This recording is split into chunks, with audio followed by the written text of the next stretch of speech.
Welcome to this news edition on Equinoxe Television. Thank you for joining us. I am Bable Jonathan. In our top stories in this edition of the news, more than 2,000 internally displaced persons in Bonaberi Dweller Force subdivision in need of urgent humanitarian aid, according to findings of a non-governmental organization, L&C Council, which carried out a project codenamed Launch an IDP in that part of the country's economic capital, Douala. These persons are living in precarious conditions.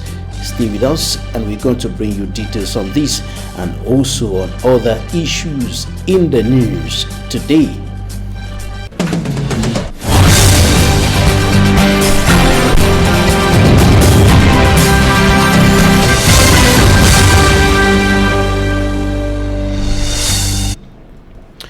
A 21-year-old young girl dies in unclear circumstances in the nation's political capital, Yaoundé. She said to have died of poisoning, and the poison allegedly was introduced in her system through food by a friend of hers.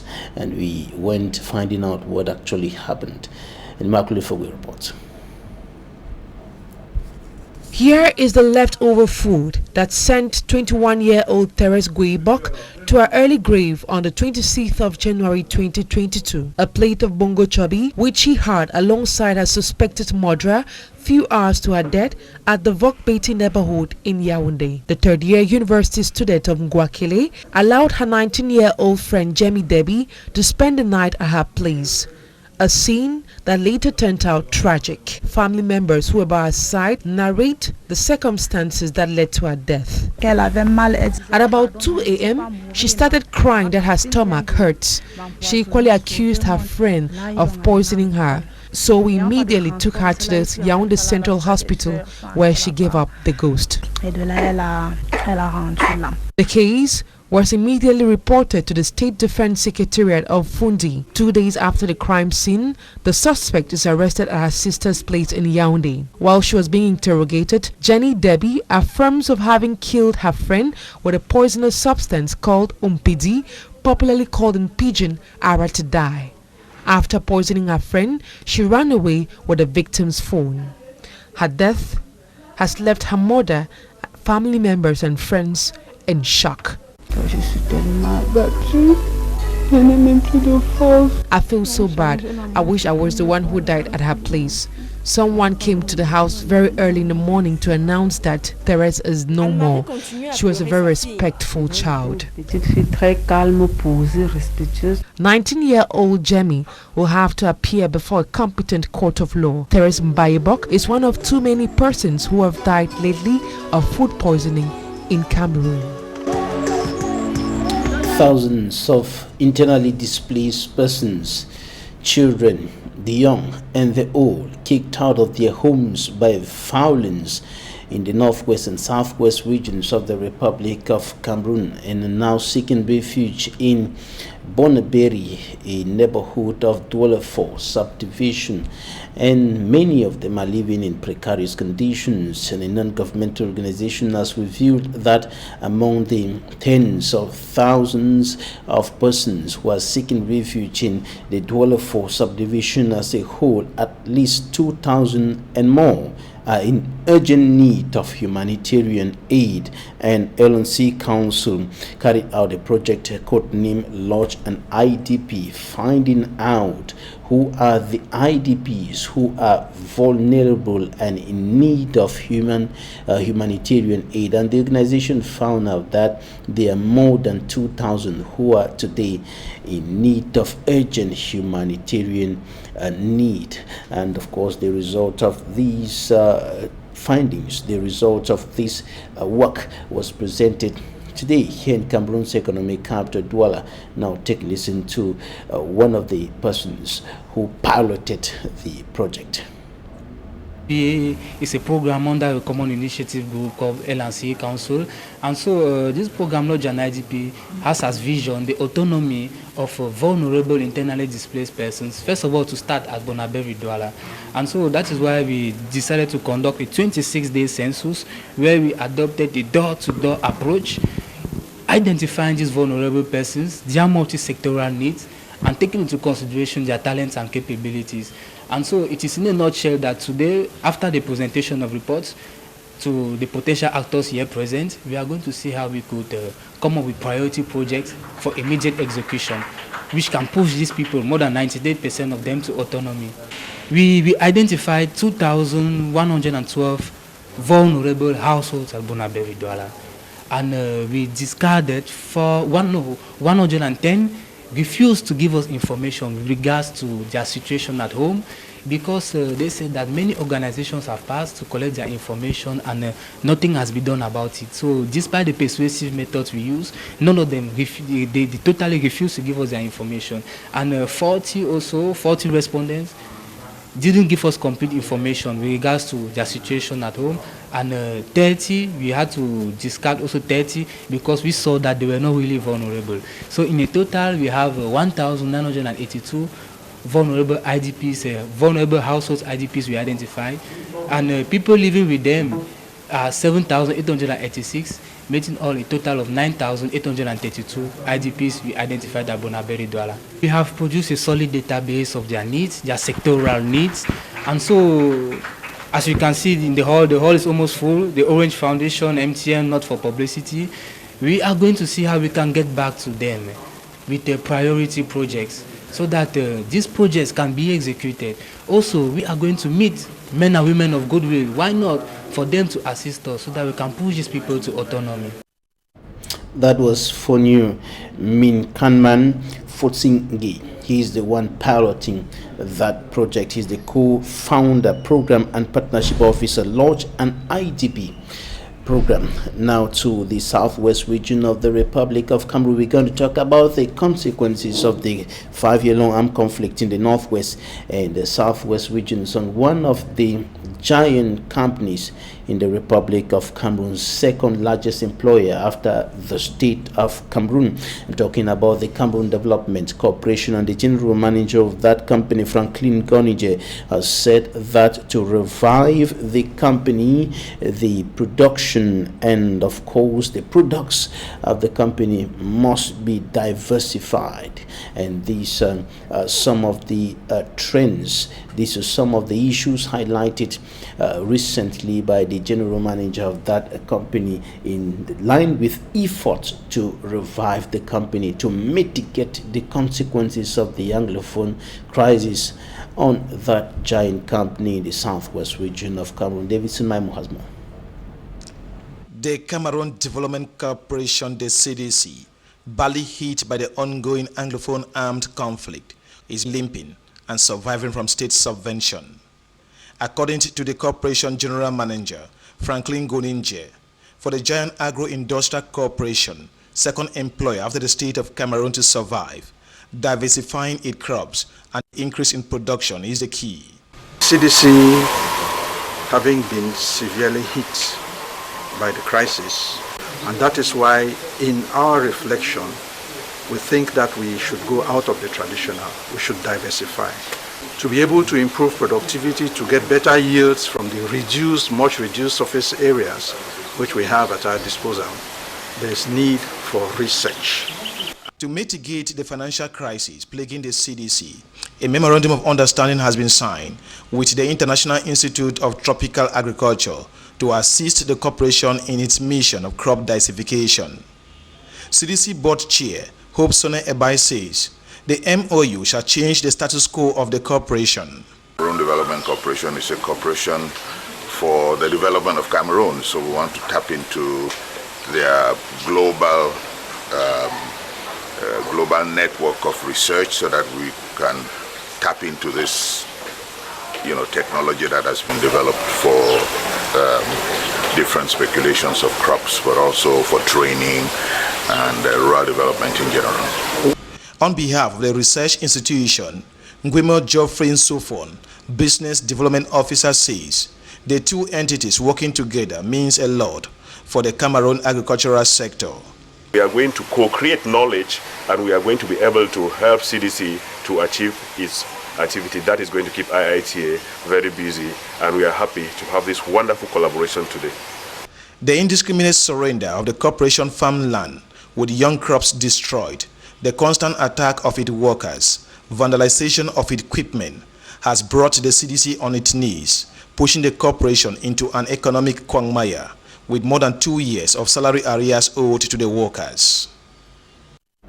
The government of Cameroon is in need of 240 billion francs CFA for regional development, housing, road construction, and other major infrastructural development in 2022. This is information from the Ministry of Finance of the Republic of Cameroon, and it is the objective of the visit of Cameroon's Minister of Finance, Louis-Paul Motazi, to Douala. The minister came in search of this money in the form of loans from private sector stakeholders. They represented the credibility of the signature of the state of Cameroon and the necessity to accompany the project, indicating their willingness. The private sector stakeholders raised concerns about mismanagement and abandoned projects. These concerns have always been coming up as far as government's developmental projects is concerned, or government's drive towards becoming an emerging nation, bringing Cameroon to the level of an emerging nation by 2035. These concerns of corruption, mismanagement, and of course bottlenecks, administrative bottlenecks, have often been raised by the private sector whenever they are called by government to contribute to a nation building, to contribute to the development drive of the republic. And they have been urging government authorities to ensure that these vices are turned down: corruption, mismanagement, embezzlement, and other hindrances to development, which have become too difficult, not just too difficult to be cracked in the Republic of Cameroon. And the corruption perception index position of Cameroon has not improved. It has rather been worsening over the years. Now take a listen to the Minister of Finance of the Republic of Cameroon, Louis-Paul Motazi, in this extract. I came here in Douala to meet all those people, the banks and so on, to let them know that we are embarked in a program. This is the program of the head of state, that we should be an emergent country by 2035. To do that, we need to gather a lot of resources. We have some resources. We have our own resources, but our own resources will not be sufficient enough. Cameroon's Minister of Finance, Louis-Paul Motazi, speaking there.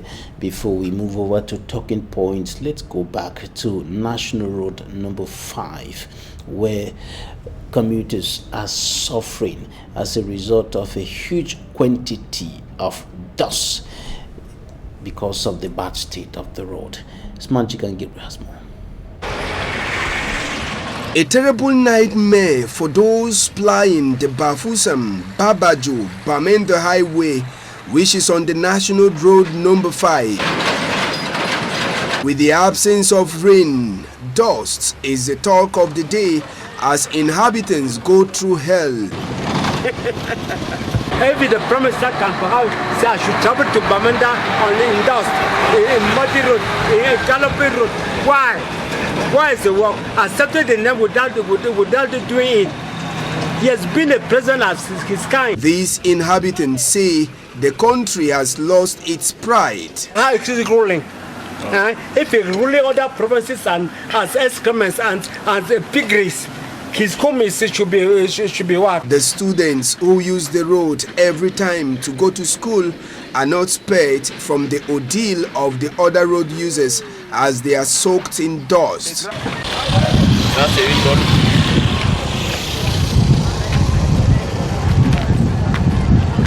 As a result of the dust, the people have been forced to stick to their face mask, which was initially meant for the COVID-19 outbreak.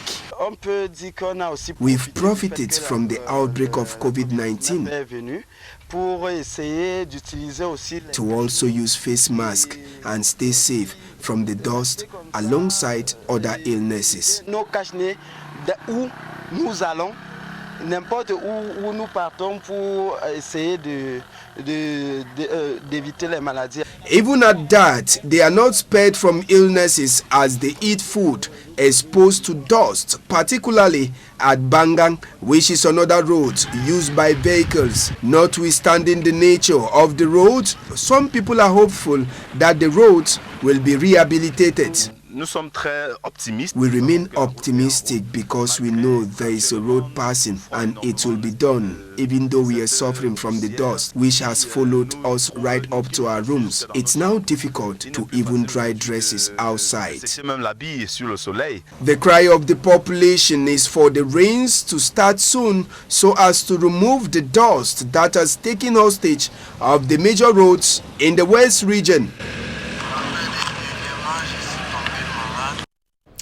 Coming up in Talking Points, meet Fonyu Minkanman Futsingi is a civil society leader, co-founder, program and partnership officer, launched an IDP program, and he talks about the plights of internally displaced persons in Bonaberi Dweller for subdivision.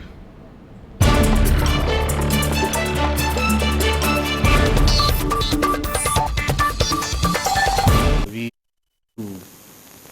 know the number of vulnerable IDPs at Bonaberi Douala, those who need assistance, and then so that probably when priority projects will be executed, we can be sure of covering all the neighborhoods at Bonaberi Douala. That is why we decided to conduct this census, which covered all the neighborhoods in the Douala 4 municipality. We decided to choose Bonaberi because of its proximity from those living in the northwest and southwest regions and coming here, and also because a vast majority of those who left those two Anglophone regions are in Douala. More than 95% of them are based at Bonaberi. That is why we decided to first of all begin with Bonaberi Douala. We identified 2,112 IDP households in all the neighborhoods at Bonaberi Douala. 110 of these respondents didn't want to give us information with regards to the problems they are facing in their households, given the fact that most of the times people come around with assistance and none of them do not even benefit. So it was really painful for them to give out their information to us despite the persuasive measures we used. And 30 of them as well did not we went through their information and saw that they were not really vulnerable. That is why we had to cancel the information they gave to us. And then we also discarded 40 respondents because of incomplete information. So in a nutshell, we have a total of 1,932 IDP households at Bonaberi, which we identified. And those living with them, we have a total number of 7,886, making a grand total of 9,832 vulnerable internally displaced persons at Bonaberi Douala. The major worry they had was that we will come and collect the information and maybe will not do anything, no concrete action will be taken. That was the main fear that was on the ground. The theme of our census was to identify these vulnerable internally displaced persons, identify their multi-sectoral needs as well, taking into consideration their talents and capabilities. So we were able to come up with a good number of questions in the protection sector, that is in the domain of health, education, food security and livelihood, official documents, child protection and education. We are able to come up with their problems with regards to each of these sectors. So we identified a lot of them, and the priority problem they have at Bonaberi is lack of sustaining activities. Most of them, if you look at our report, you see that most of them will want to be assisted in petty trade so that they can help generate income for their livelihood. They have a variety of problems. We identify problems in the domain of GBV, gender-based violence, unwanted pregnancies, rape. Then in the domain of education, we identified a good number of students who are dropped out, primary, secondary, and higher, who are dropped out and are busy doing odd jobs in order to take care of themselves. We evoked a good number of problems, as I earlier said, be it in the domain of education, health, food security and livelihood, official documents. We even met people living in a one-home house, 21 of them. It's not surprising when you tell that to people, they don't believe. But you just saw the statistics. You saw it. So they are just congested in one room house, two rooms house. You know the problems generated, which can be generated from that. So they are, as I earlier said, Mr. Babila, more than 98% of them are really living in precarious conditions. Out of the 1,932 households we identified, 249 said yes, they have received assistance from government authorities, from individuals, but 1,700 said they have never received assistance. It is surprising, it's true, because most of the time assistance is flowing in Bonaberry, but those who benefit from such assistance are not vulnerable. Those who benefit from such assistance are not even Anglophones. Those who benefit from such assistance are not even IDPs. That is why we decided to conduct this profound 26-day census. My team and I were driven by these proprietors of brothels, because our objective was to really meet those sex workers who are IDPs, know the problems they are facing, and see how they can come out from those precarious conditions.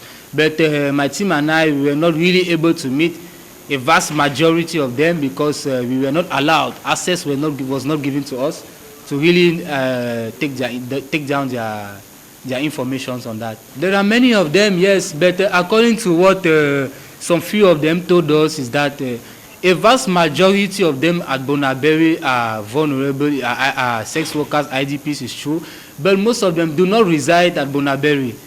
They reside maybe in the Mungo. They come and spend 3 weeks, 1 month in Douala, make the money and go back.